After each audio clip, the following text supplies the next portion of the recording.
So welcome everybody to the latest episode of PRGirl Talk. I'm so excited. We were just chatting how we're literally all on different time zones right now. Like poor Alex probably just woke up like 20 minutes ago, but you look gorgeous. Say hello Yeah, for thanks, everybody. girl. Coffee helps. Yes, you look so California, like chill, laid back, and with that Vans, hat on. We love it. It's And really just the gray roots that it's covering, but thank you so much. and Fallon's in Miami, looking sun-kissed and beautiful. Just all white everything, Coffee just in hand. angelic. I'm so jealous of your Instagram these days, just laying out at the Soho House in Miami. Yeah, I really found like all my angles, which are external and all about the view.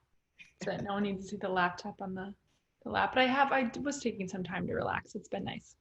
Good, good. And Luana, welcome to the show. Hi. I will read a little bit about you, but I really want to give you an opportunity to introduce yourself, not only to us, but to our audience. So you are the founder of Uptown Style blog. You're the founder and editor-in-chief, and you also have a content creation studio called Uptown Style Studio, right? Yeah, I do, yes. And I found this cute little, well, not cute, fantastic fact that you are UK's, so we'll just, you're in the UK, I'll let you tell the audience, where you live and all that, but UK's first award-winning digital interactive lifestyle e-magazine, which is amazing. And Thank you.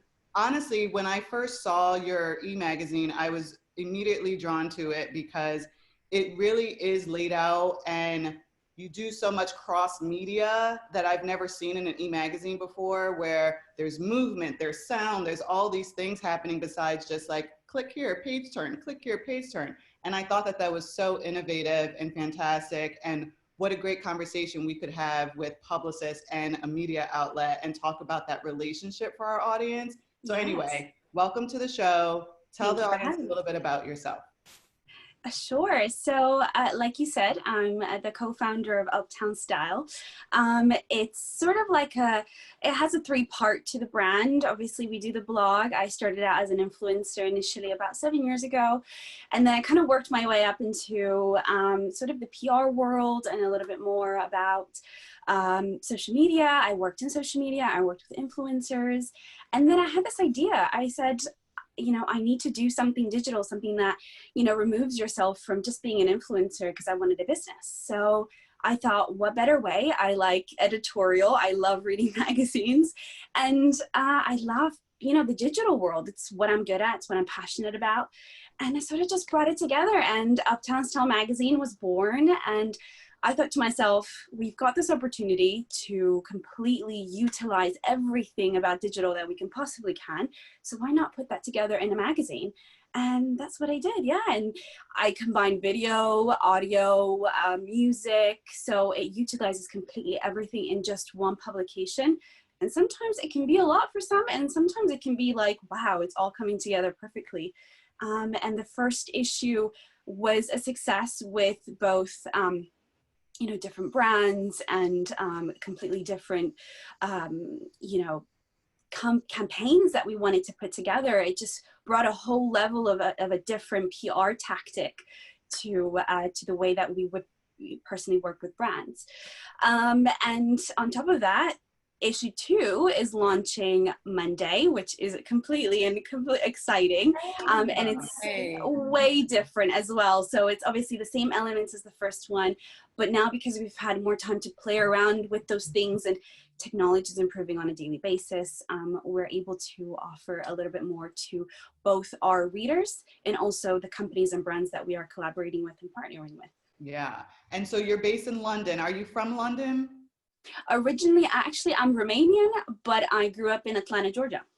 Oh my goodness. Yes. Okay. Well, that's good to know, because as we get further in our conversation, I wanted to make sure we talked about the difference between, the PR world and the media world in the States versus in the UK, right? And like, what are some of the similarities and differences and all that? But we'll get into that. So for today's conversation, I thought it would be interesting to kind of have two subtopics, if you will, right? Like the relationship between the Alexes and the Fallons of the world, and now in your seat, you know, as the editor-in-chief of a digital publication, that relationship is everything for the PR clients, right? And the publicists and the media, how well those two groups of folks can work together. And then because social media has really obviously kind of, you know, you have to have both when you're a media publication, and you have to have that skill on the other side too when you're a publicist. It's not enough to just understand how to talk to a publication. You also have to speak to influencers who are building their audience on social, etc. So I wanted to kind of dual this conversation in that space and start with maybe Luana telling us what your experience was in this space in the US versus the UK and what some of the differences have been. And then we can kind of expand into good stories, bad stories, both from the PR and the media side on how, you know, how to have this relationship with the media and with publicists. So what's the difference you've seen, you know, globally in this space? So I've obviously had the opportunity to work with both, however, not on the editorial side, more on the side of providing blog posts and different articles on the website. And what I found personally working with brands in the UK is that the whole digital aspect has not yet reached full capacity here. It's still very utilized old-fashioned way, and we're still very much using influencers as the main platform to collaborate and to provide sort of advertising and bring the eyes of the audience right onto your product if you know you're promoting it as something. And what I found really useful for me in my publication is that not only do I want to still work with brands personally as can say air quotes influencer, but I also want to put that into more taking a step back and putting it into a magazine where people are constantly on their phone, people are constantly engaging with content, they're always seeking advice about a certain product maybe that they've caught their eye, you know, online, and they're going to want to research, and providing that sort of experience in a more creative dynamic, and providing that trust, not only coming from an influencer, but also coming from a publication that's making it look good and in a way positive. So creating that lifestyle and that space for, you know, brands to collaborate. So it sounds like the UK is kind of a growing market in this space, which is great for you. I'm interested to know, Alex and Fallon, do you guys have any experience internationally with any clients, or like talking to any media or publications on an international level? We'll start with Alex. Media-wise, yes. So I worked with a bed and breakfast whose founders were Australian, or I'm sorry, the husband was Australian, the wife had lived in Australia with him, and she had owned a mid-century modern furniture store there. And their dream was to be in the Australia version of like Elle Decor. So, and the place was phenomenal. So we worked really hard to get them in as many Australian publications as possible, just because the design dynamic of the bed and breakfast was incredible. It's like nothing I've ever seen. It's in Chicago.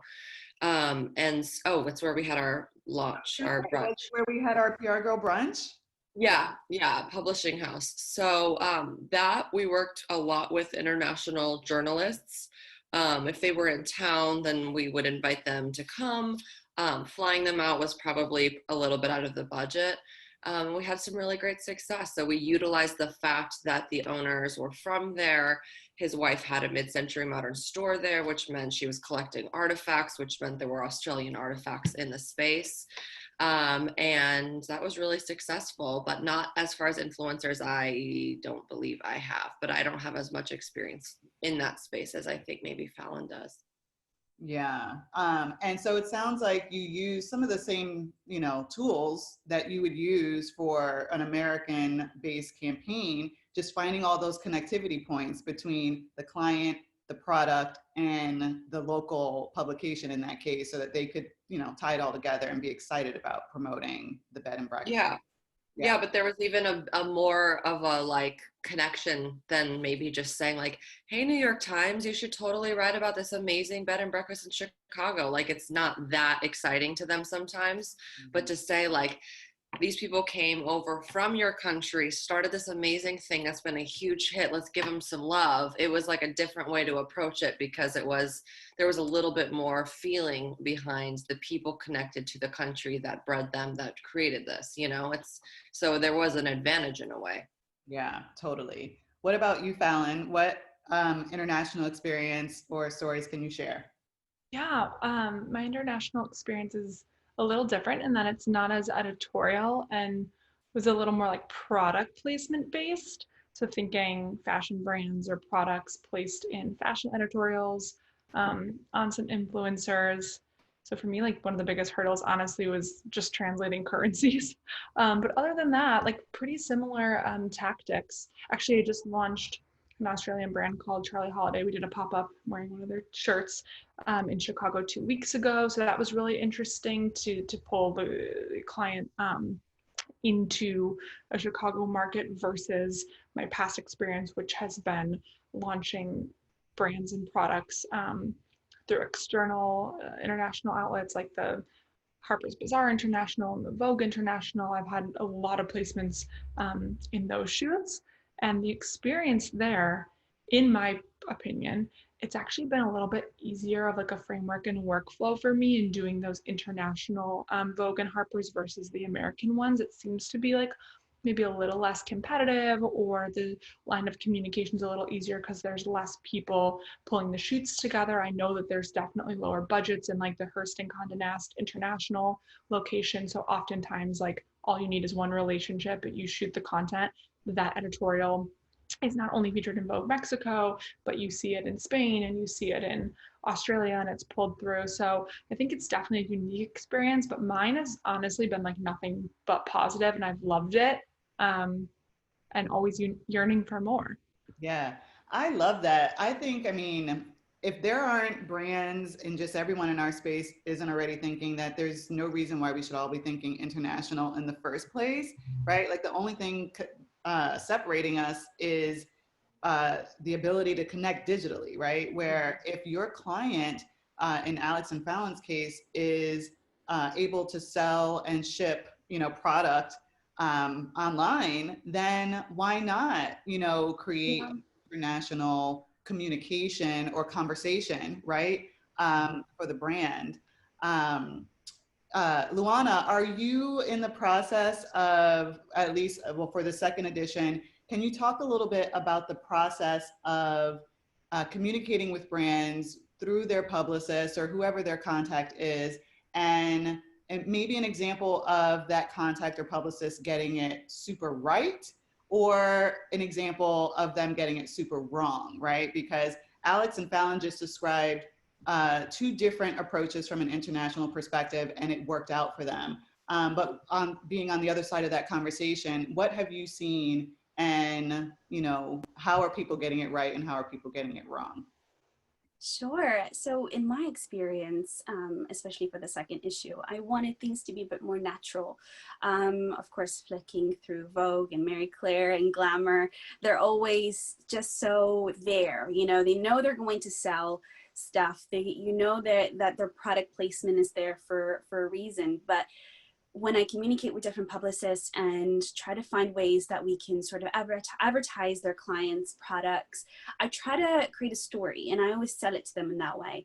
And something that I've noticed with a lot of European companies, that they love stories. They love telling a story about a product and gaining that perception and influencing people to buy that product through storytelling. And that's something that I believe so I love putting that into motion, especially in a digital magazine, because you can do so much with that. And the way that I try to communicate with them and the way that they appreciate communication is that not only do I like to include sound, motion, and still images, but the product to have this great light around it and to create sort of a feeling. You want to create a feeling, something that may be just normal page magazine doesn't, you know, and they're missing out on a lot of that. And so far, I've not had bad experiences with Publicists. So far, to me, they've been perfectly fine. And I think it's the way that you communicate. And it's also knowing about your brand and knowing about what you are selling as a publication and how you're selling it as well. Yeah, that makes sense. Yeah. I'm glad that, you know, a lot of our audience are younger publicists where they're either getting started in the industry or, you know, have a few years under their belt and really looking, they're solid in their career and want to just, you know, grow and become better. So it's, I'm sure after this airs, you might get some folks reaching out about pitching you, right? So I want each of you to take just a second to, and we'll start with Luana and then let the publicists chime in. We'll go to Fallon and Alex, but what is the right way to approach cold, right? A publication that, like yours or any other digital publication, that you don't know the editor, you don't know, you don't know anyone, a cold relationship. What's a way to break through into your inbox and really make a difference? And then maybe Fallon and Alex, tell a similar story of how you've done it as the expert publicist that you guys are. Sure. So I think for me, from the other side, is reaching out with a purpose and an idea. I think it's so important to understand what your client wants from the other side. And having worked on the other side and worked within a PR agency, I think it all starts with what the client wants and then how you can envision that wherever that might be. And how people usually reach my inbox and how they kind of catch my attention is just starting out and being natural and just completely be fluid exactly with what you want from the word go. You don't want to chop it up in different emails. You kind of just want to, you know, pitch it as it is, and just have a meeting, you know, and just ask, can I have you over for lunch, or can I have coffee with you, and just discuss over that idea.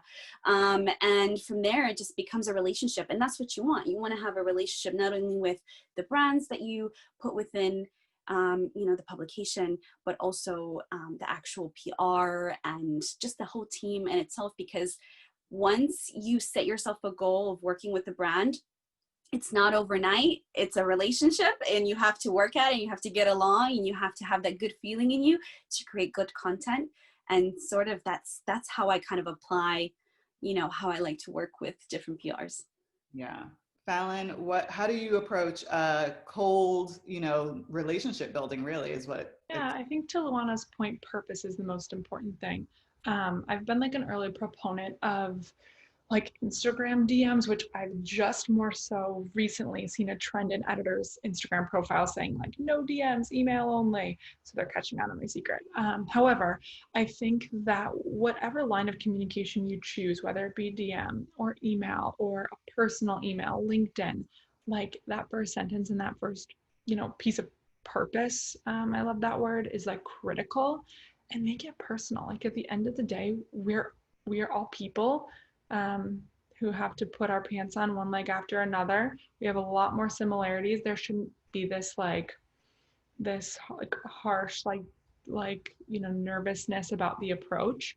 I like to add a piece of personalization, and I don't do it like in a phony fake way, but like I'll go to someone's Instagram and like comment on something recent that they did or something that I could connect with. Because at the end of the day, I only want to work with people that I actually can have an authentic relationship with, because the quick wins like never turn out in the long run. So I think that piece of purpose is important, and that like authentic personalization, and keep it succinct, keep it short. But the Instagram DMs were usually my secret trick of trade. However, I think editors are starting to really appreciate the purposefulness of an email pitch, especially with fewer, you know, news topics that are relevant. So those are my 2 tips. That's really smart. Before Alex talks, I would be remiss if I didn't. Can we just talk about how zen Fallon comes across today? Like, Fallon, did you meditate before you joined us this morning? Because you're giving me zen chill vibes, and I love it. Really, it's like the Chicago versus Miami Fallon. I'm so much calmer here and in the zone. Oh my goodness. Okay. All right. Well, We'll we'll circle back to that because we're trying to get you. Yeah, move there. Just do it, girl. Do Alex, it. I've been talking about it forever, haven't I? Yeah, too long. I mean, I'm It's sick getting of annoying. talking about How just much go, go, people go. have doing it. It looks good on her. Yeah, it does. It's You guys are good. the best hype crew. Yeah, you are very, you're very like, it's like a totally different pace. It's like Chicago's like this, and now you're just like, oh, it's Yeah. like very like soft and Well, loving. thanks, guys. I would love to go to Chicago. I've not Yeah. gone to We're gonna Chicago. have to pick one city to meet up in. Yeah. 100%, yes. I say Miami over Chicago. I love Chicago, of course, but I'll fly to Miami. I don't, it's about to be real cold here. I can meet y'all there. yeah. Anyway, Alex, how do you approach cold relationship building? Well, I think Fallon made a really great point, which is to find people that you authentically want to connect with, right? Like there's so many people that you can pitch. So if you can give yourself like 1 day a week or 3 hours a week to truly just dive into the content that's being created around the world and find the people whose content you love most as a publicist, you're so much more likely to truly build a relationship because you can compliment authentically, you can engage authentically. Back in the day, it used to always be like, find the last article the person wrote and send them an email and be like, I saw your last article, congratulations. It's like that whole process doesn't work anymore. You have to be able to, interact with them often on, Instagram and like know that they just went on a trip to celebrate their friend that just survived cancer and like, really like those details of their life, you're not going to bring up per se, but you can allude to them, right? Yeah, so it's like mindful of your life. Right. Like you don't want to be a full-blown beyond. stalker. I mean, our job is to be a full-blown stalker, but you want to say something like, seems like it's, there's a lot of celebration in your life right now, and then you move on, right? Like, so it's just like an acknowledgement of the humanity that's in us, like you said. And to be frank, like I also cold pitch like 20 pitches a day sometimes, and there's nothing authentic. And guess what? I don't get much back, but I just have to say that I sent 20 emails because I just have to get the word out there, and it's not always going to be like that for me. There's times where I just know I need to get the information out. I don't have time to make a flowery connected email. I just need them to have it. And in my opinion, I've been in this industry for so long, you never know. You just never know. You could send a cold one. Yeah. I've decided that there's no like trick to the biz. Consistency and follow-up, of course. Authenticity, of course, but also like sometimes like a press release can merit some weird hit somewhere that you never expected and you didn't really do, so I still feel like I don't have it figured out, but when it comes to a cold pitch, I think that if you can pick like the 5 people instead of 20 that you truly like admire or like love their writing style or can say something, because like you can't forget as a young publicist who's watching this, like these are people too who spent hours writing this article and reading it 40,000 times before they submitted it to their editor. And, if you can say like the way you pulled these 3 words together just got me. Hope you're having a great day. Wanted to talk to you about this. Here's what it is. Let me know if you're interested. And I think even if they don't write you back, you still have like affected them in some way. So they'll remember your name for next time, even if they don't write you back. Yeah. I would respond to that. I like that intro. I love the way you pulled these 3 words together. That's pretty brilliant. Yeah. Like I hate to interrupt, but I feel compelled to share this. So to Alex's point, just about sometimes needing to like blanket pitch, and not to speak for Alex, but we talk a lot offline together. And I know you're working with an amazing company, Bestowal Gifts, and they're curating these gorgeous gift boxes that are really personalized per occasion and are just really great branding, right? I work with a scarf company. It's a very unique category, silk scarves that are designed by artists. So I think when you're thinking through those blanket pitches and these gift boxes and these scarves are actually really perfect fits for gift guide season. Building your pitches with an SEO mindset. So using those keywords, gift boxes, gifting, gift guides, write all of those words in that blanket pitch. Keep it really succinct and short. Don't worry about over personalizing it. When that editor needs to build their gift guide, they're going to search their inbox for those keywords. And then, like Alex said, it's going to be a random hit. 3 weeks later, you're going to get, a reply from a major editor, and there's your inclusion. So I think it's important to think through that, especially for your clients that can be included in roundups. It's great. I know whenever they say like, I'll file this for later, you're like, where are you filing it? How are you filing it? I want you to file it, Yeah. but what does that mean?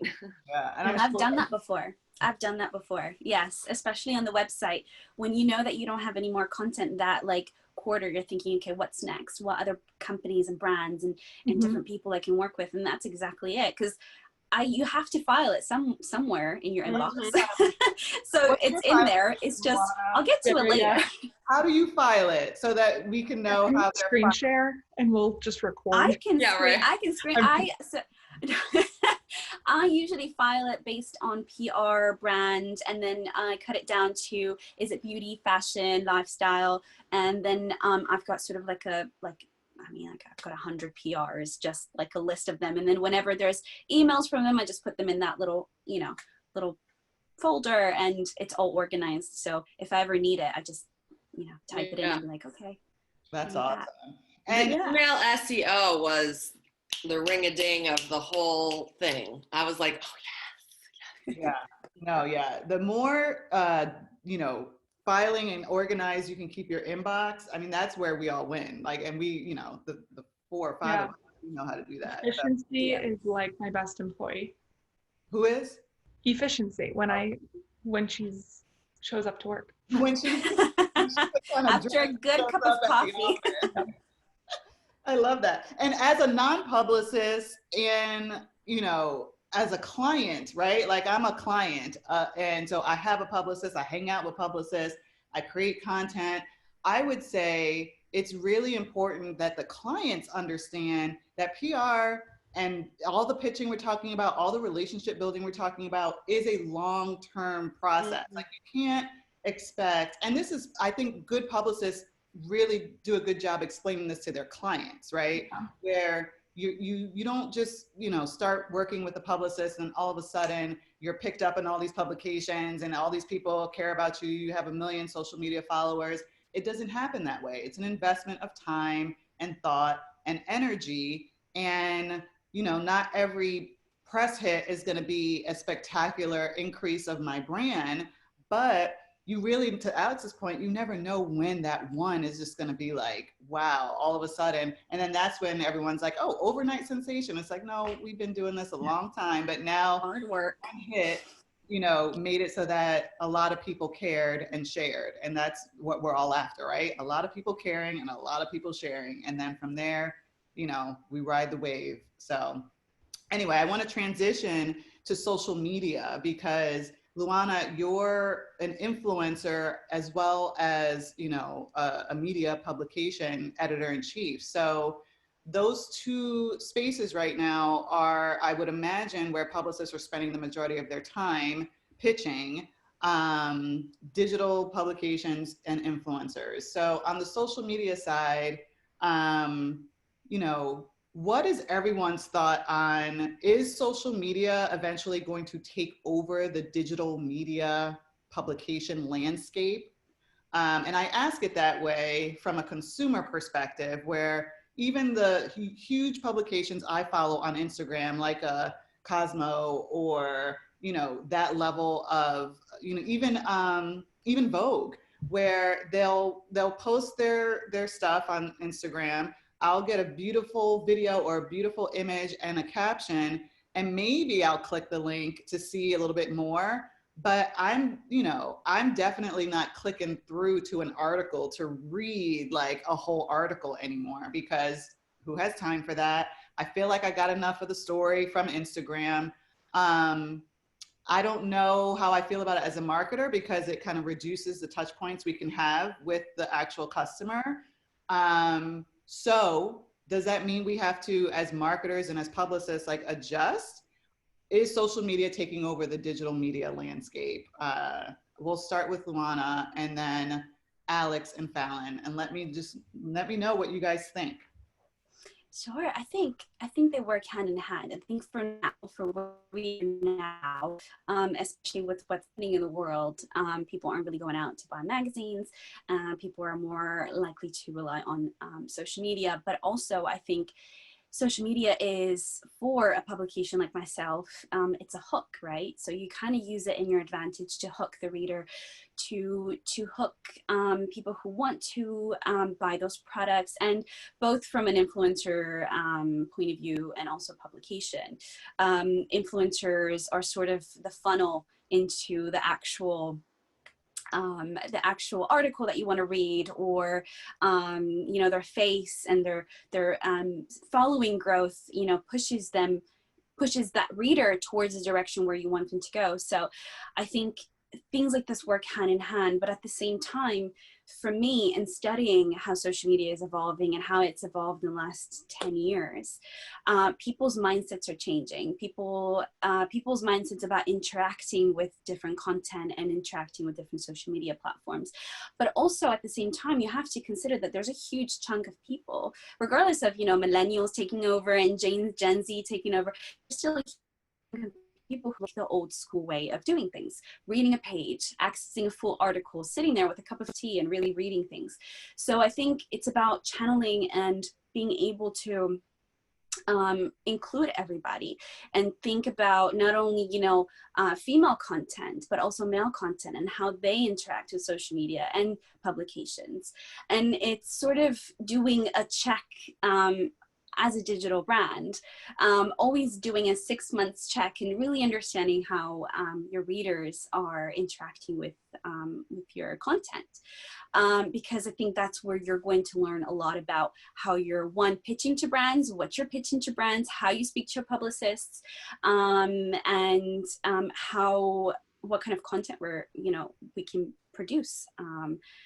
But yeah, I think they work hand in hand, and it's about creating evergreen content as well. I don't know if you've come across that term before, but here I live by it.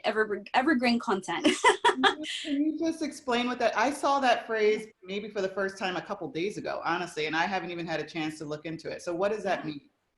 So of course, content, you've got so much content going out there on a daily basis. You open up any social media platform and you're flooded with content. But I think one of the publications that are doing very well with evergreen content, actually a couple, are Vogue and Cosmopolitan. And they create content in such a way that they can always repost that content. It's always going to be relevant to the reader. So it could be anything from a love article to a cooking article to, you know, how to make a cocktail.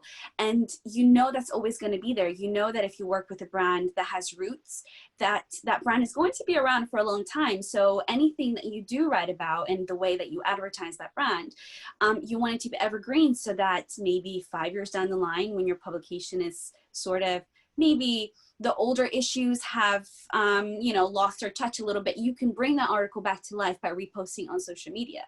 And it's something that, you know, it saves me as an influencer, it's saving my publication, because brands love that idea. And if that's how you pitch it to them, that you want to create that, and that the, you know, your readers' eyes are always going to be on their brand, that's sort of a winner for me.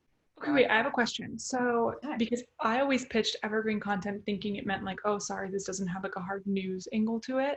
But are you actually repurposing the exact content? Are you swapping out like the type of cocktail, or is it literally like the same? It's the same. Guys, I never knew that. Evergreen also means like it never runs out of relevancy, is what it means. Exactly. It means that, like, you always talk about the 5 things to do before you go on a date, and it could be 1996, 2007. It doesn't really matter. And so you'll notice through COVID that all these publications, for me, it's Architectural Digest and their newsletter Clever, that I love so much because I do a lot of interior design work, that I'd be like, oh my gosh, you know, for example, Lenny Kravitz's amazing Brazilian getaway compound, and like the photos from it are so profound that I'm like, oh my God, click. And it's from 2017. And they just sent it out in the newsletter as the headline of their newsletter. And it's like, you get that quick moment of disappointment when you're like, this article is from 3 years ago, I already read this.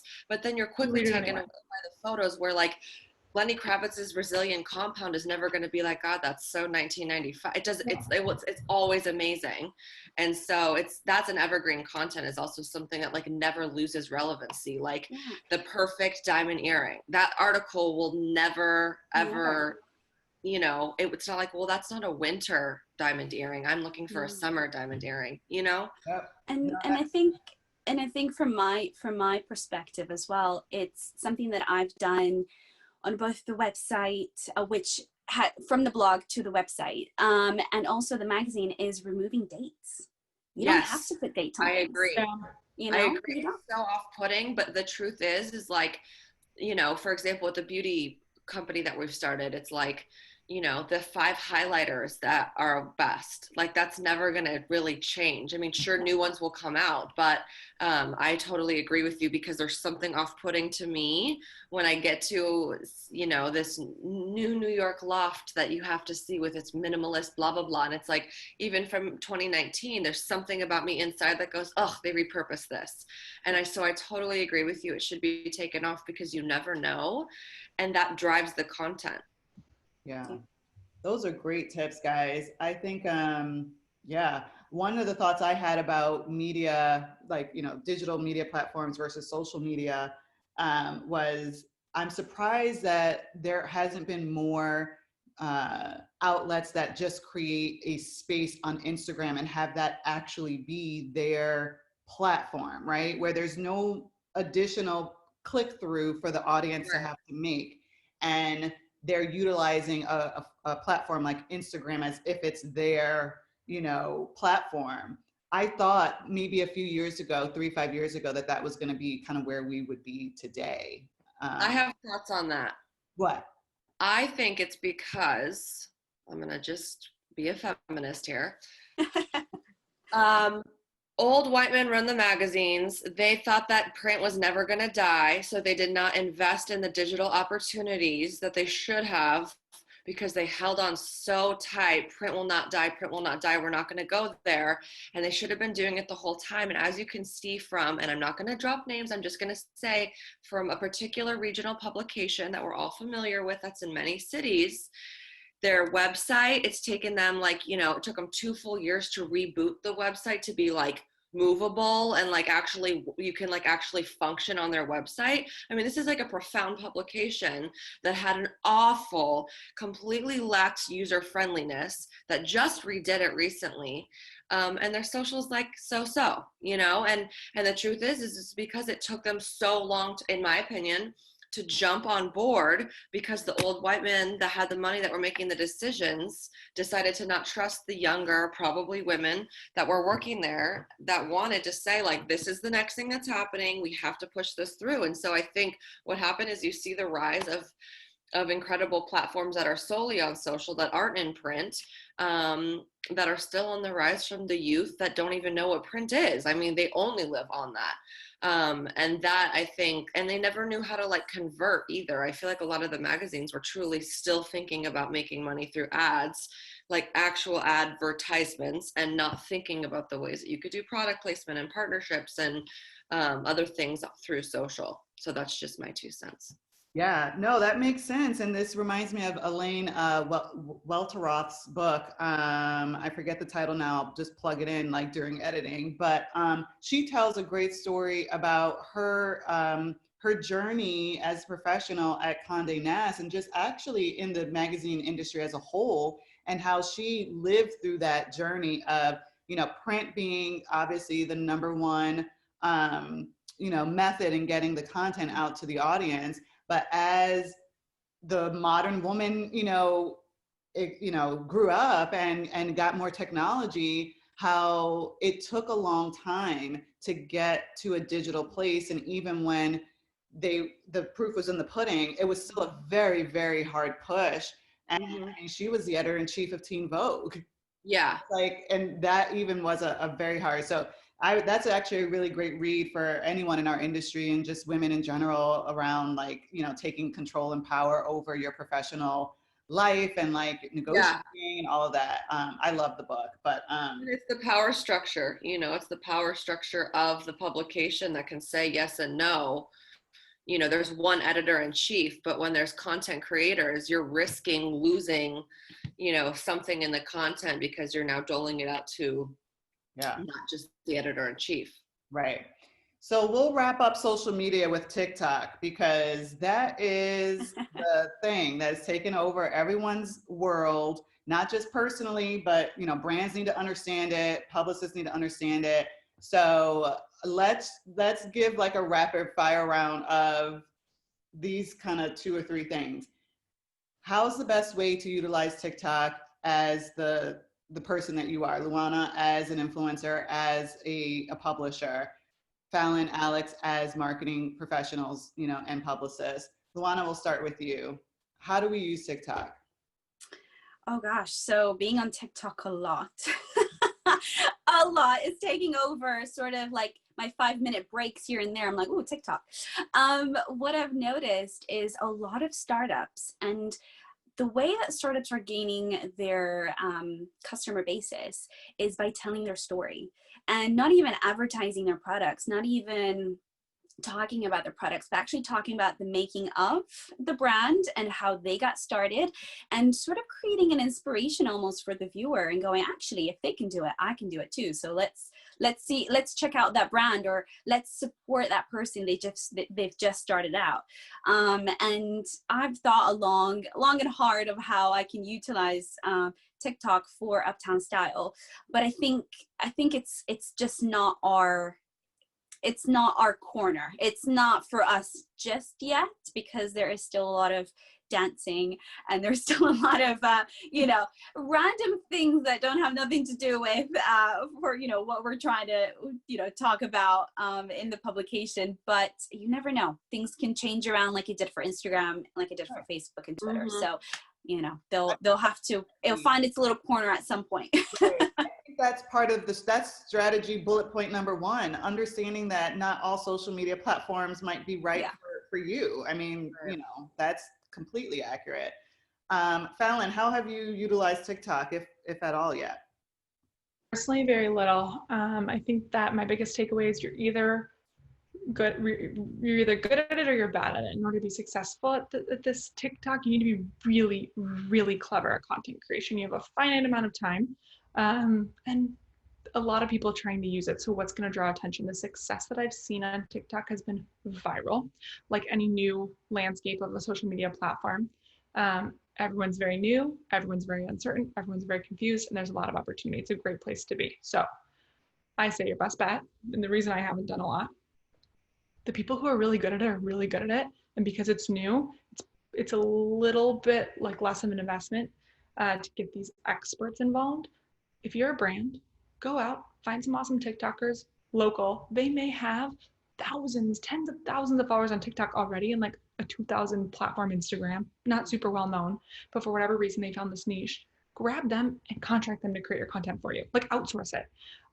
Collaborate, brand borrow, get them to talk about your brand, build your exposure. So you're doing 2 things at once. You're capitalizing on your content, and then you're also capitalizing on your exposure by contracting someone else to do it. But I think that's my biggest takeaway, is like, this is not something you're going to learn overnight.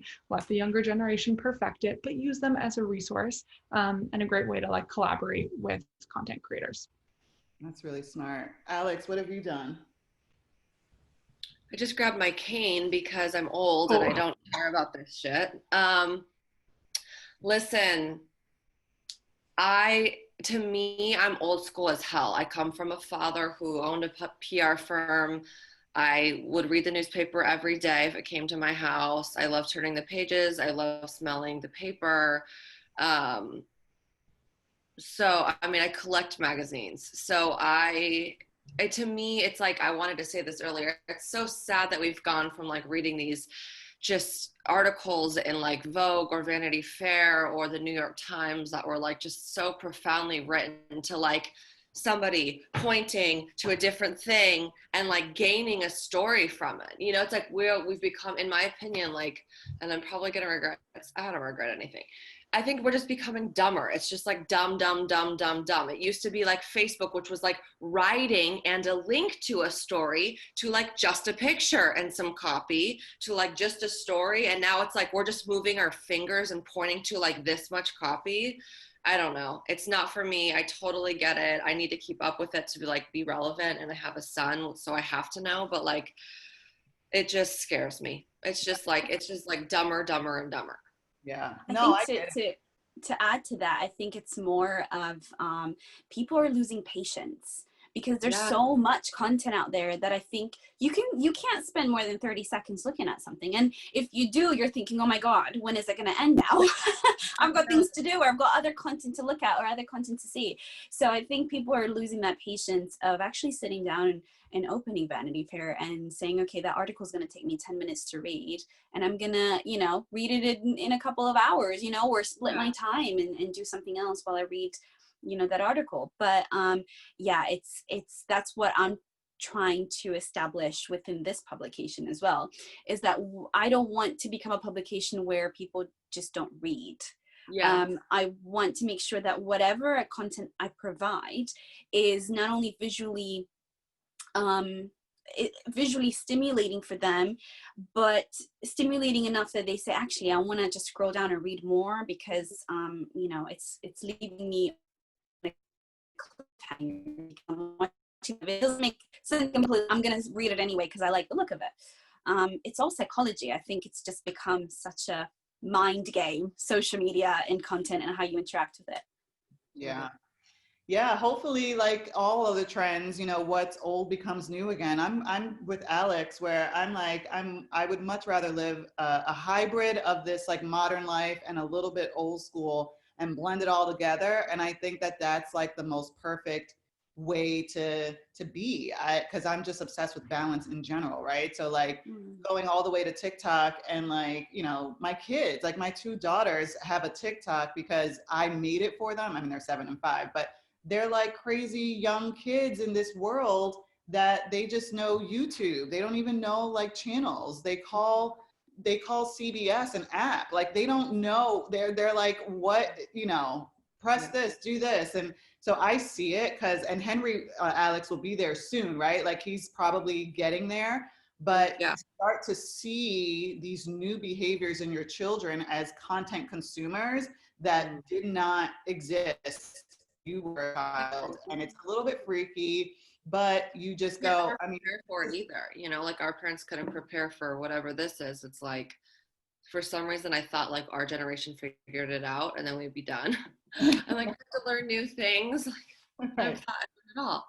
That's called maturing, when you realize that the world did not stop when we were made. Yeah.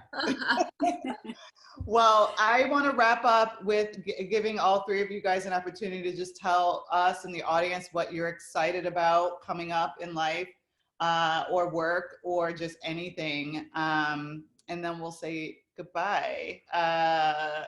Fallon, let's start with you. What are you excited about coming up? I have so much going on. I can't think of something like specific. There's an ALC sample sale happening in Chicago right now that I'm working on. If you go and visit at 66 East Walton, Fallon 70, you get 70% off retail. That's exciting. That's very I also really have to use the bathroom right now. And I'm like, I want to break the stigma of saying that on a Zoom call, because like, what do we do during a meeting? So I'm going to end there and hand it over to someone else so I can use the restroom. Okay, Luana, what are you very excited about? Oh gosh, so much. I'm definitely excited for issue 2 to launch, and just seeing what the other opportunities that brings me and who I can connect with, and obviously preparing for issue 3, and trying to get collaborators that want to work with publication, and just seeing where that really takes us. That's exciting. Make sure to tag us when you promote issue 2 so we can get the word out. Of course, it would be my pleasure. And do check out our social media. You'll definitely see all the issues, all the content at Uptown Style magazine. So make sure you find us. Awesome. And Alex, bring it home. What are you excited about? I mean, there's a lot going on with work, but I'm just going to say that I'm excited for it to be a little crisp outside. I'm not even going to talk about work. I'm just like excited for a little bit of a shift. I know I don't live in Chicago, so it's different. It's been so hot here. I don't know. I'm just feeling like I'm excited for change. I don't know what it is, but that feeling of fall and school starting, and just being able to reshift your focus and journal, or go find a new therapist, which I did, by the way. He's amazing. We'll talk about it another time. All the good shit. Just trying to get right. This is like the beginning, you know, it's not like the new year, but for a lot of us, when you feel that change in season, you start to feel like, okay, this is a time we can like hit the refresh button, which 2020 is it, right? We need it. Yeah. Oh yeah. Oh, 100%.